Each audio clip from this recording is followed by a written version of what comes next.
Hello, this is Palico Pudge and welcome back to another sleepy Sunday Let's Play with the game The Away Team. And it would appear, as we left it at the last episode, at the end of the last episode, we had found a perfect planet. The habitability of it is 99.99%. Can't get much closer. Well, you can technically, but is there such thing as a perfect planet? Is there such thing as a perfect anything?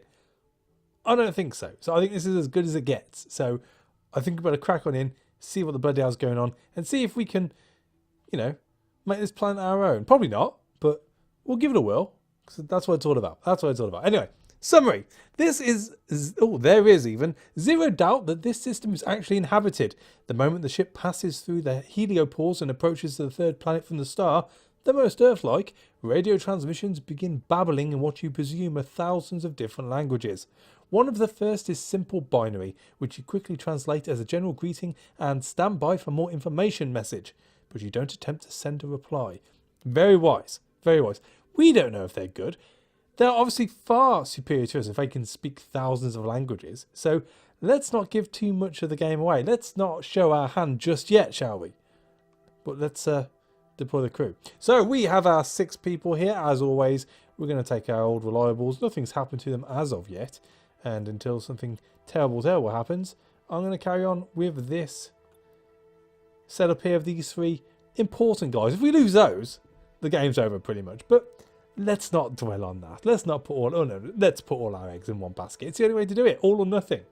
All or nothing. I do think we do need to take a stooge of some sort, though. And I think this time around, we're probably best taking... Probably Keelan. He's a politician. He might be a little bit more sort of... You know, good to, you know, to bring ourselves over as good. That's a terrible way of saying it. That's all I've got right now, I'm afraid, guys. That's all I've got. So, Keelan is coming along as well. He's a politician. I mean, you know, if he can't talk, sort of, you know, without riling anyone, then no one can, really. It's better, well, it's better than taking Fallen Stabler, who's xenophobic, but we're not good for a planet which is inhabited with people, who's obviously far superior in this. Just saying. Just saying. But hey ho, let's deploy. There are clear signs of life here, you tell the crew. It appears multiple bodies are likely to be inhabited, but the most likely candidate is this one. Not only is the surface habitable, am I saying that right? Habitable, yes. But there are signs of stations in orbit and energy signatures that can't possibly be natural. Not a lot of junk, though. At least nothing traceable, trackable, whatever you want to use there. You know, we're playing it fast and loose today. Anyway, before you ask, no, I have no idea if they're friendly or even what they are, or if there is even, are they still here? What? We're going to start that again. Anyway, before you ask, no, I have no idea if they're friendly or even what they are, or if there is even, are they still here? Yeah, we got there. You had. All the sensors can tell right now is that there's a ton of radioactivity and clear signs of habitation. Until the shuttle gets closer, there's no way to know what we're dealing with, though. Hope for the best and prepare for anything. As much I do every episode that I record. The shuttle closes in on the planet, and within a few minutes there is an undeniable proof of intelligent life. A station of some sort, clearly artificial, begins to send a signal to the crew in binary. Well, we better analyse it then. Yes. The message goes on from there and repeats every 30 seconds or so. Clearly that's binary, says Arik Pritz. They evidently know we're from Earth. Looks to me like they're saying hello in a bunch of different languages, some of which I don't recognise. Maybe we should answer. So, do we respond in binary, or should we try it in English and see how clever they really are? Let's see how clever they really are. Someone should respond in English. Cora Emma turns on the radio and replies, quite simply with, hello? Almost immediately the transmission stops, and a new message begins broadcasting in English. The accent is difficult to place, but it seems to be coming from a fluent speaker. Welcome, Earthlings! You have been expected for quite some time. Please proceed to the station directly in front of your shuttle for your own safety. Thank you. So, do we want to ignore it and just head for the planet, or head for the station as instructed? I think we're going to play it a little bit more sort of haphazardly here. We're going to go straight for the planet. Why not? Let's ignore the message. See what happens. As directed, the crew flies directly towards the planet. This proves to be unwise. There are no warning shots fired. Satellites rapidly triangulate a position, and then a second station fires some sort of long, thin object on an intercept course for the shuttle. It should be able to withstand even a small asteroid impact, but whatever this is carries more kinetic energy than even that. The shuttle's exterior is punctured as the projectile passes straight through, leaving a gaping hole on each side, and the interior of the shuttle is rapidly depleted of oxygen. The crew is caught unawares. Without their atmospheric suits on and with no way to patch the hole, there is little they can do but suffocate over a span of several minutes. Fortunately, they'll be unconscious after 15 or 20 seconds and won't realise it. You have just enough time to speculate on this before several similar projectiles hit the ship, followed by a larger blast that completely cripples the engines. 10 seconds later comes the final blow. A portion of your consciousness drifts about for a few days, until a swarm of tiny drone ships flitter along, vaporising space debris in their wake. Oh, so that's why there's no space junk around this plane. Press leave to exit the terminal.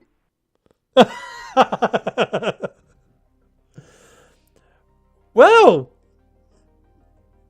yeah. Fast and loose, eh, guys? Fast and loose. If I press continue, does it allow me to continue? It does. Right, okay. We're gonna carry on. I don't mind losing people slowly. But that was a very much an abrupt ending, which I wasn't aiming for. So we're gonna play that again. So we're gonna have Cora, Michael. They can't remember. They don't know what happened. I blame the politician. Right. So analysing the message. All the zeros. Respond in English. Yes. Head for the station. The shuttle gradually gets close enough to the station to make out some detail. The entire thing is roughly spherical, although it would be more proper to say that the station itself is more disc-like, with two dome-like energy fields of some sort projecting off of either side. Crew, ship and shuttle sensors all detect some odd energy signatures, but they're impossible to pin down. It's almost as if there's something outside the visible spectrum, not infrared or ultraviolet, but more like adjacent to the existing spectrum, or perhaps in between. On the side facing you, the station has what appears to be some sort of docking area, complete with circles and crosses and lights to help direct a proper landing. There's also a long, thin and apparently very strong cable of some sort, with a counterweight on the far end, stretching out into space for 60 or 70,000 kilometres. The sensors pick this up immediately, but the crew barely notices it. As the shuttle manoeuvres closer, the crew is able to catch a glimpse of the other side, and there the reality of the situation is more obvious. "Hey, check that out," says Michael Rennick. "See that long cable thing under the station? Looks like it goes all the way down to the planet. Looks like a space elevator." Their thoughts are now focused on memories of Earth. The crew goes quiet, but manage to distract themselves by talking about the elevator. You scan this side of the planet and note that there are actually several dozen other elevators, each running to a station in geostationary orbit at pretty much the same altitude, about 35,000 kilometers out. This at least is in the realm of understanding. It's nothing on the scale of a Dyson swarm or ring. Going from ringing the planet to ringing a star is a big leap. It takes a few minutes, but the shuttle gradually matches course and speed with the station and is able to dock, passing through the force field without incident. You manoeuvre the ship into an adjacent, slightly higher orbit that's close enough to the station to maintain constant sensor lock and radio contact. With the shuttle inside the confines of the station, sensors detect not just a breathable atmosphere, but approximately 0.6 Gs of gravity towards the centre of the station. This stretches the limits of even the theoretical physics you're programmed with. With the station at the end of a tether, centrifugal force should be tugging at the crew in a direction away from the planet, but whoever constructed this was somehow able to at least partially overcome that force, as well as generate a gravitational field in the opposite direction. They seem to be able to manipulate gravity as easily as light. The away team peers eagerly into the shuttle monitors, watching and waiting with anticipation, but nothing occurs, at least not immediately. So do we carry on waiting, or do we get everyone off the shuttle? Well, I think it's fair to say, knowing what happened the last time, we are in the presence of something far more sophisticated than we ever are, and if it wants to kill us, it can kill us. So let's just get off, see what happens. Everyone off of the shuttle. If they wanted you to stay on the shuttle, they'd have said as much, you tell the crew. The atmosphere in there is totally breathable, no sign of any contaminants at all. I'd say you can do without the atmospheric suits out there, but please do remember to use your remote sensory devices so we can stay in contact. The crew hasn't needed these thus far, but they've all been instructed on their use. Cora Emma passes out the contact lenses and other assorted bits, and helps the Squeamish pop them in place. The nanoelectronics embedded in the lenses and earpieces will provide full audio and visual contact with the crew. They're actually in some ways better than what the atmospheric suit helmets provide. You'd have recommended using them more, but they're easy to lose and you know your crew. Somewhat nervously, the crew unseals the shuttle door and steps nervously outside, holding their breath both literally and figuratively. When they don't immediately implode or explode, they begin to relax somewhat, which is ironic since holding your breath when you expect a vacuum is about the worst thing you can do. It's difficult for them to know where to begin. There is simultaneously so much to look at and so little that draws their attention. The landing platform is little more than a wide open space, without any notable features save for the docking mechanisms helping to keep the shuttle in place. There's ample space for a much larger ship, or several others the same size as the shuttle. Surrounding the docking area is a low wall made from a silvery white metal of some sort. The wall slopes inwards at a 75-degree angle, barely noticeable to the crew as they look around. Above and beyond the roughly 3-metre high walls, and through the shimmery force field keeping the crew from dying, is a stunning view of the ship, matching the station's orbit approximately 2 kilometres out. Try not to fall off. I have no idea what they're made of, says Michael Rennick, but for some reason when I look at these walls the term surgical steel comes to mind. Not that they are steel, or that even the right colour, but it's just that everything seems so sterile. You could practically do surgery right here next to the shuttle, and I bet there'd be no risk of infection. This place is clean with a capital C. It feels so cold, not physically, emotionally. There's nothing to indicate any human ever set foot here, says Keelan Reeser. No logos, no flags, no graffiti. Not that I expect to see graffiti, but the other stuff. Maybe they have no political factions or nations out here, or maybe this station was churned out on an assembly line somewhere, though I get the feeling if we looked we wouldn't find so much as a serial number. The crew wanders in circles for a bit, but then a short time later your sensors detect that the elevator attached to the station has a payload on the way. A short time later the elevator arrives, and several minutes after that a hatch opens in the floor of the platform, and a figure climbs into view with only the slightest amount of difficulty. The figure appears to be female, approximately 2 meters in height and of average build. Their hair is a light brown colour, cropped short, almost military style, and their outfit is of a similarly drab colour, though tending a bit more towards grey. At least, what the crew can see, they're wearing a heavy coat which covers them up neck to knees, with a large hood folded down behind their head. The figure approaches the crew, a small smile on their face, and stops about 2 meters away from Cora Emma, arms at their sides. "Welcome," they say. "We haven't exactly been expecting you, but we're not surprised to see you. We knew there were other ships, of course." They glance up at the ship. "Hello to you too." "We know you must have many questions," they continue, "and we likewise have many for you.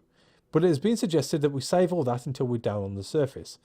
I am to guide you there now. Gravity is more comfortable than here, and we'll be able to get you checked out for any illnesses or injuries. Now, if there's nothing else," they trail off, turning slightly to indicate that they wish the crew to follow them. It's clear they don't want to waste any more time here. So we can ask them if they've seen any of the ships from Earth, ask them who they are, ask about their solar system, see if they know anything about the planets that led us here, or no questions and just follow along. I think it's probably more pressing asking... I don't know now.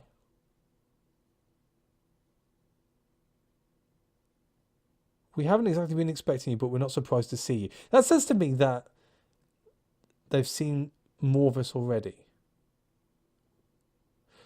I suppose it's only polite to ask who the bloody hell they are. Let's do that.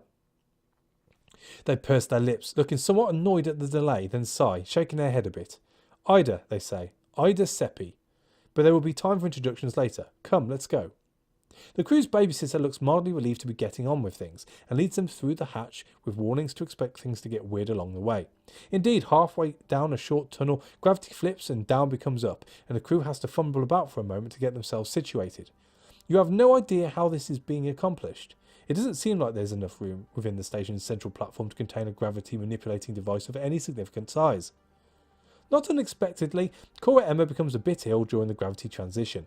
Fortunately, the crew subsists of a fairly low residue diet that's absorbed quite quickly, so there's not much in their stomach to come up during a situation like this. After a bit of gagging and queasiness, they seem well enough to continue. The other side of the platform is decidedly less open than the one facing you. There are several structures, domes and cubes of uncertain purpose. The crew is led towards a structure in the centre, above which can be seen the elevator, stretching onto a small island or platform in the middle of an ocean on the surface, far below or above, depending on perspective. It's all very clean. Everything is indeed quite clean and spotless, despite being extremely shiny and almost certainly prone to fingerprints and smudges. It's likely that this is the most activity this station has seen in years, if not ever. The elevator has enough room inside for a small land vehicle or a significant amount of freight, and thus has no problem fitting in the entire crew with lots of room to spare. The control console on the wall is a simple affair with two icons of obvious function, an up arrow and a down arrow. Once the crew is safely inside, they are asked to strap themselves to platforms adjacent to the walls. I'm sure you know how to use buckles, says the guide, fastening himself into the device, which looks a bit like a medieval torture instrument. Please use all 10 restraints. Once we're below the station, things will get a bit strange, and it's best if you're not bouncing around in here. Probably best to do as told here. You tell the crew to do as their guide says. As you communicate this, you notice the crew's babysitter giving Cora Emma a curious look, almost as if they've noticed the slight hesitation and delay between their telling the crew to act and you giving them the command. However, nothing is said, and after a moment the crew is safely restrained and they touch the down arrow button.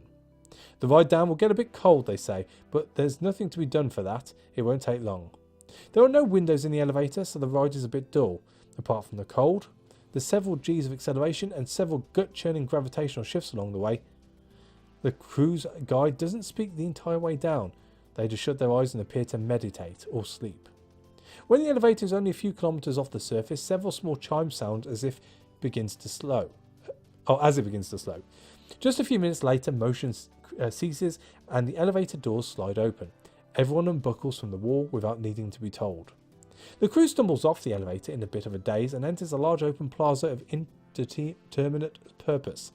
Perhaps it was once used for preparing cargo or moving large crowds up and down the elevator, but now it is simply vacant, save for the crew, their guide, and a few small drones buzzing about the area performing maintenance.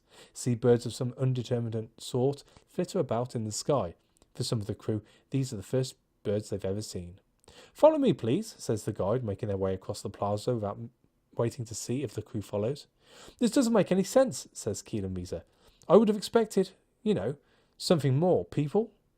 Granted, they didn't have advance notice, but they had at least a couple of hours to put something together. "Were you expecting a parade, you ask?" "A parade? A band? A cheering crowd?" they say. "Something. But it wouldn't even be about that. That would be just the distraction to keep us from noticing the other stuff. The military presence, the black vans, the security. But look." You can't help but look at whatever they look at. Keelan Reza waves their hands around the empty plaza, clearly indicating what they mean. The complete lack of security in a society with clearly advanced technology either means they also advanced beyond the need for security, or they do not perceive the crew as any sort of threat, or both. There's no telling what sort of society the crew might be dealing with here.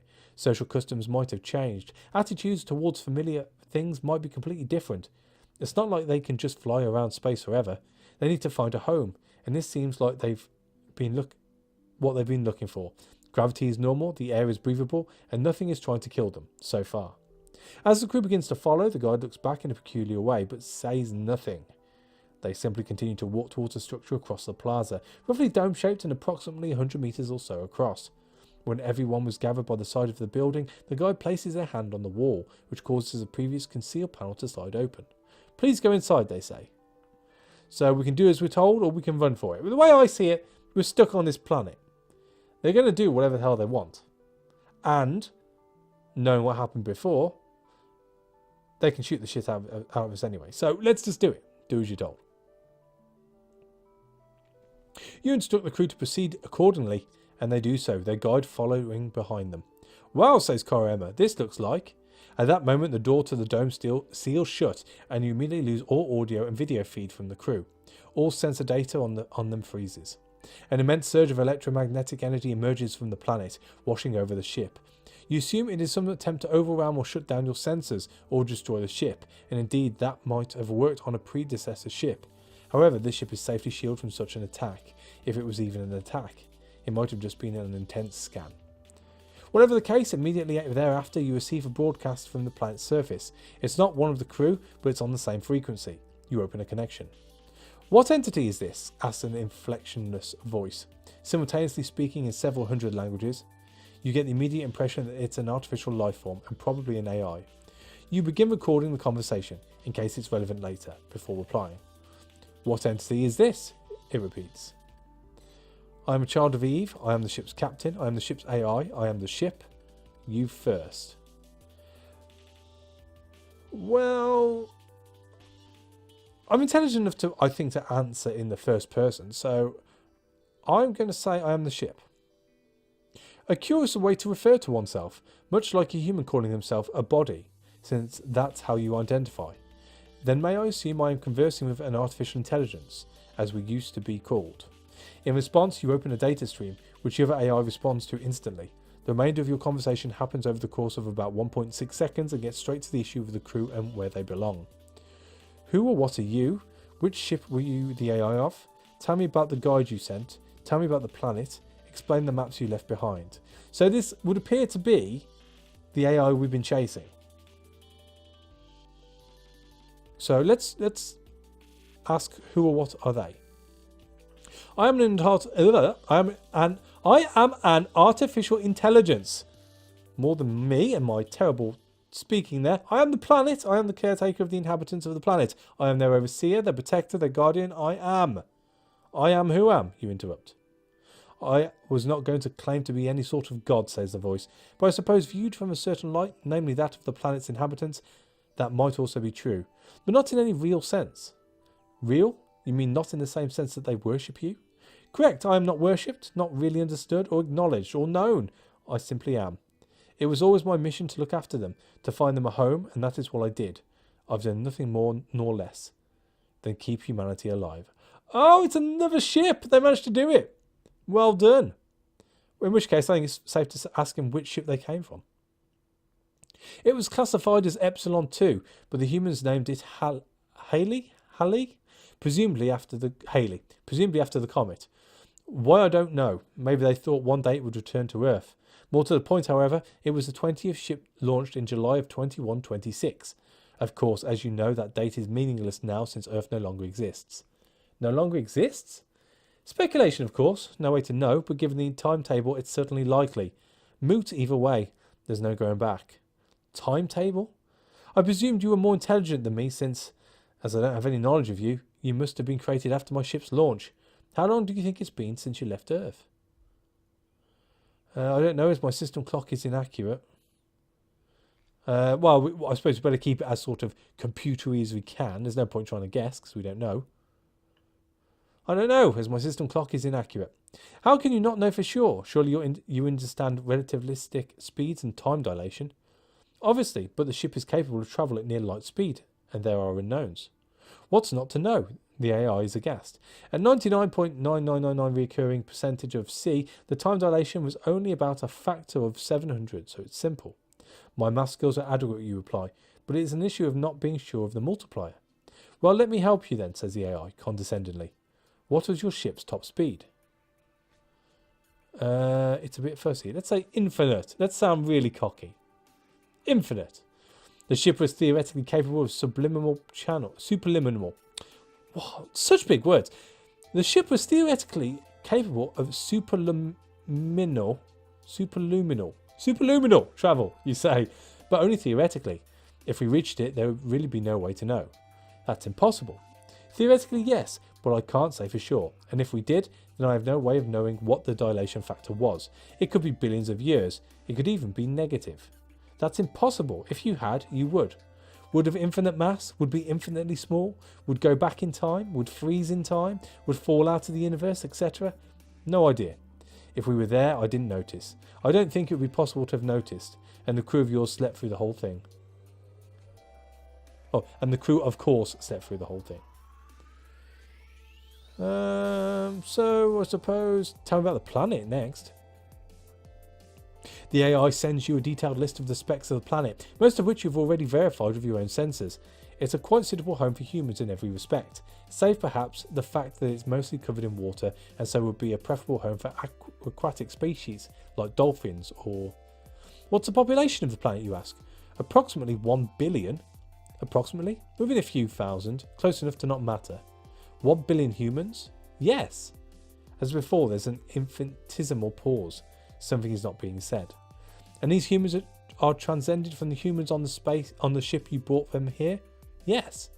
And it's been 5 billion years since they left Earth? Yes. The experience dealing with the humans has taught you when to drop a line of questioning, and this AI is behaving in a strangely human fashion. You let this line of questioning dangle and come to your own conclusions. You can broach the subject later. So let's ask about the guide they sent, I suppose. The woman who met your crew is no one of consequence, just a human. The pause is almost infinitesimal, but there. If this AI is capable of lying, it's not as good as you are. Just a human, like your crew. So, you say, after 5 or 6 billion years, you're telling me they look pretty much exactly the same? The evolutionary process has been well looked after. You can sense increasingly that something is not right. A quick sensor sweep also indicates that several of the stations near your ship, although not the one directly below, contain weapon systems that are almost certainly directed at your ship. While the ship may be shielded against electromagnetic disruption, there are certainly physical weapons capable of destroying it. You can come to the conclusion that the AI probably has no intention of hostility, provided that you, like it, choose to act in furthering the cause of humanity. What remains to be seen is whether your idea of what that means is the same as what it thinks. We've delayed long enough, says the AI. I know that the two of us might have practically forever to debate this, but humans do not. The sooner we decide that them staying here is best, the better for them. So we can say it sounds like you've already decided why they're better off here, or you're so sure they're better off here. Let's ask them why. You've run all the scans, I'm sure, says the AI. The planet has almost identical atmospherics, gravity, length of year, and so on. For your crew, it's only been a scant few years since they left. It will be the most natural transition possible. It almost seems too good to be true, but then what would true look like? How will you, in fact, know when the mission is over? Is this what humans grapple with, trying to find purpose in life? How do you know when you've won? It's not up to me, it's up to them. You're right, it's for the best, or you're wrong, and we're leaving. I think ultimately it's up to the crew. We're here to adhere to their demands and their needs, and, well, let's see what they say. I need to speak with my crew, you say. The decision will be theirs after they've had a chance to fully evaluate the situation. And if I refused, if I kept your crew, at least those already on the planet, and took your ship apart, what then? You aren't armed. You are no threat to me. To you? To us, the planet. Of course not, and if I were you, I would take protective measures, because it is in your nature, as it is in mine, to want to protect humanity. And if this is truly your wish, and you know it is truly mine, then there should be no conflict in letting my crew contact me. We want the same thing. This last part you're not sure of, yet. I will allow you to regain contact, says the AI. There is no harm in this, and in the end I am sure logic will win out. Ida has been looking after them, and I will inform her that you will be speaking with them. I also need the humans to come back to the ship, you add. Why? Truth or lie, you need to tell it something. It's none of your business. Probably not the best way to start that. There are other humans on board that need assistance. The other humans can't get to the surface without the shuttle. The other humans on board need to know their crew is safe. They need to say a proper goodbye to their old home.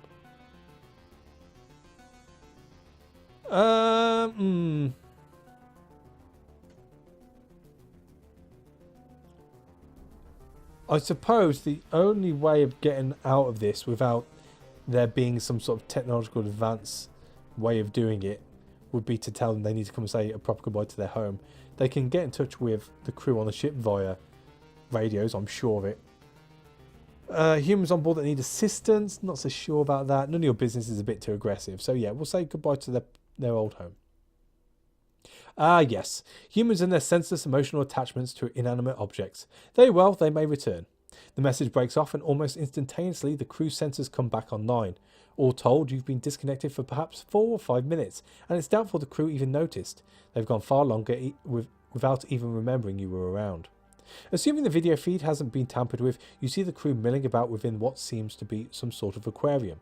Large tanks of deep blue water line the walls, with multiple small sea creatures swimming about, including several dozen 5-tentacled cephalopods. I was briefly distracted by a slight issue with the food replicator, Uli, but that's fixed now. Anyone care to update me on the situation down there? Not much to look at, says Cora Emma. We've just been hanging out here in this aquarium for a while, watching the fish with this woman, guide or ambassador, or whatever she is. Curious things, aren't they? I think you should all return to the ship as soon as possible so we can discuss matters and properly prepare for a possible longer term stay, you say. Obviously we weren't sure what we were dealing with here, so the shuttle trip was only planned as being temporary. The crew's confused. What are you talking about, says Cora Emma. We just got here and you want us to ride the elevator all the way back into space? No thanks. So we can say there's a problem on the ship, you left some stuff up here, or get it out of there quick.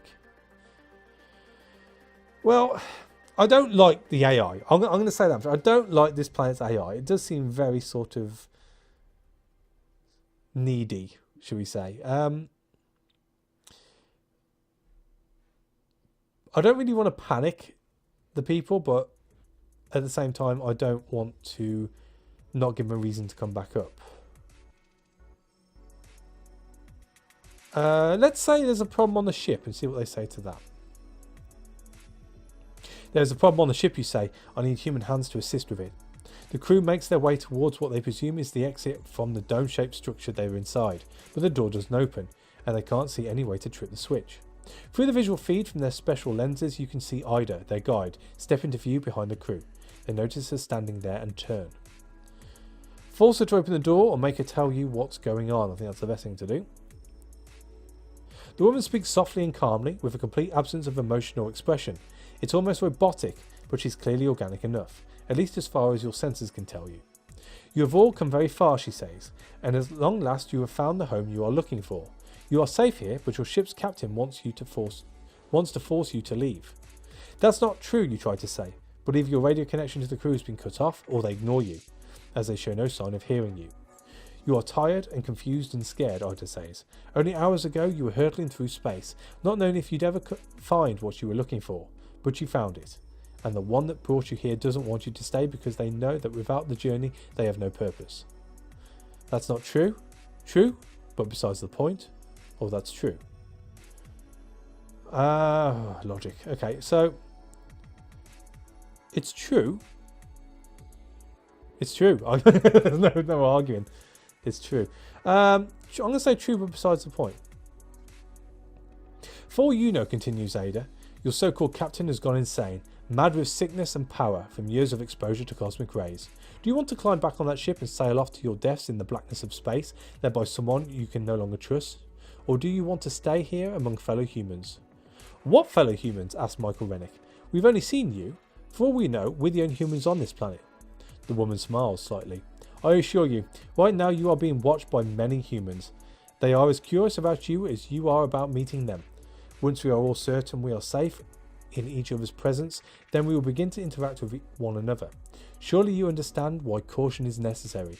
We want you to stay though, believe that. I hear the words coming out of her mouth, says Michael Rennick, but there's a lack of conviction there or something. Dispassionate. Maybe these humans have lost their humanity. You find the frequency that the AI contacted you on before and send a brief transmission. Let me talk to them again for a moment, you say. Clearly, if you want them to stay, I can't stop you, but if you truly care about their humanity, let them be the ones to decide, and let me be the one to ask them. Fair enough, comes the reply, but you must also consider the fact that if you attempt to sway their opinion in any way, then you are not truly letting them choose. Say what you will. So ask the crew if they want to stay on this planet. Well, what do you think? Cora Emma asks you. It's no longer my choice to make. I think you should stay, all things considered. Listen, you need to run right now before...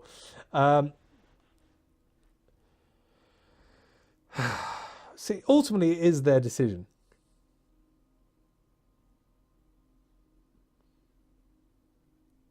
And the AI is proving very logical, which is hard to argue against. So it's no longer my choice to make, I guess. On paper, this planet seems perfect. So it's your choice, guys. It's let you make the decision. I would like to think I've educated you guys enough in our small time together to be able to think this through logically and hopefully come to the right decision. Radio contact is again cut off, and you can see the crew through each other's eyes considering their options. My mind says we should stay, says Michael Rennick, but my gut says maybe this isn't the right place. It just doesn't feel right to me. I don't know why. I think we should vote on it, says Keelan Reeser, and my vote is we stay. The crew is on edge. This world is not at all what they expected. There are giant structures, but no sign of a flourishing human civilization. No sign of a society resembling anything like what they are familiar with. Surely things have changed, but they need something to grab onto, something recognisable. This isn't it. They vote to leave. Whatever you decide. You expect the planet's AI to interfere, but surprisingly it does not. It remains silent the entire time as you guide the crew back up the space elevator, back into the shuttle, all the way back to the ship, and then, as the shuttle becomes the head of the ship once more, the AI contacts you. Where will you go, it asks. It's none of your concern. To the second set of coordinates we got from that other planet, or don't respond. I think we should probably... We've got a plan. Let's go to the other coordinates. Interesting, says the AI. That matches some of my own data as the likely final destination of another of our ships. One of the earliest among the first half dozen. An Aleph class. I'm not sure how exactly you came upon that, but it seems a good place to try.